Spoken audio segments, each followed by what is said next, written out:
ଦେଖନ୍ତୁ ତିନୋଟି ରଥ ବି ଗୋଟେ ଦ୍ୱନ୍ଦ୍ୱ ଥିଲା, ତାକୁ ସମାଧାନ କରାଗଲା।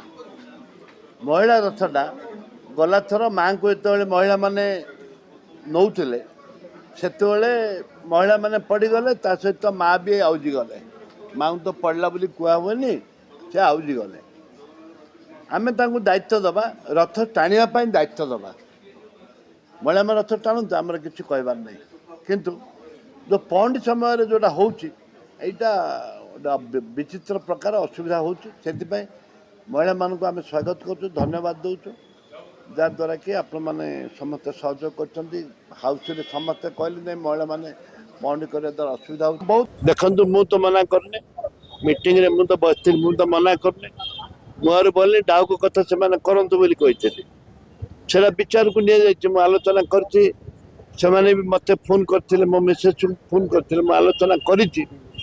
ଆମେ ଖୁବ୍ କମ୍ ଦିନ ଭିତରେ ରଥଯାତ୍ରା ପୂର୍ବରୁ ନିଷ୍ପତ୍ତି ନିଆଯିବ। ଆପଣଙ୍କ ମତ କ'ଣ, ବ୍ୟକ୍ତିଗତ ମତ କ'ଣ ଏ ସମ୍ପର୍କରେ?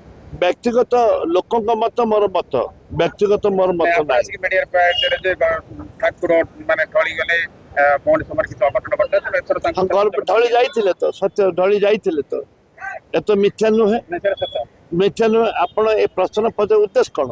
ନାଇଁ ନାଇଁ, ଆପଣଙ୍କର ଉଦ୍ଦେଶ୍ୟ କ'ଣ? ଆପଣଙ୍କ ଉଦ୍ଦେଶ୍ୟଟା ମତେ କୁହନ୍ତୁ, ମୁଁ କହିବି। ମୋର ଉଦ୍ଦେଶ୍ୟ ହେଉଛି ମହିଳାମାନେ ବିରୋଧ କଲେ, ଜିଲ୍ଲାପାଳ ମିଳୁ ବୋଲି ସେମାନେ କହିଲେ। ନାଇଁ ନାଇଁ ନାଇଁ, ମହିଳାମାନେ ବିରୋଧ କଲେ, କାହାକୁ ବିରୋଧ କଲେ? ମତେ ନାଇଁ ନାଇଁ, ନିଷ୍ପତ୍ତିକୁ ବିରୋଧ କରିକି ଜିଲ୍ଲାପାଳଙ୍କୁ ଯାଇକି ଭେଟିକିରି କହିଲେ। ନିଷ୍ପତ୍ତି ସେମାନେ ବିରୋଧ କରିନାହାନ୍ତି, ଆମେ କରୁଥିଲୁ, ଆମ ସୁଯୋଗ ଦିଆଯିବ ଏ କଥା କହିଲେ। ଆପଣ ପଚାରେ ଉଦ୍ଦେଶ୍ୟ କ'ଣ? ମୁଁ ପଚାରିବାକୁ ଚାହୁଁଛି ଆପଣଙ୍କର ମତ କ'ଣ? ମୋ ମତ ମୁଁ ଲୋକଙ୍କୁ କହିବି।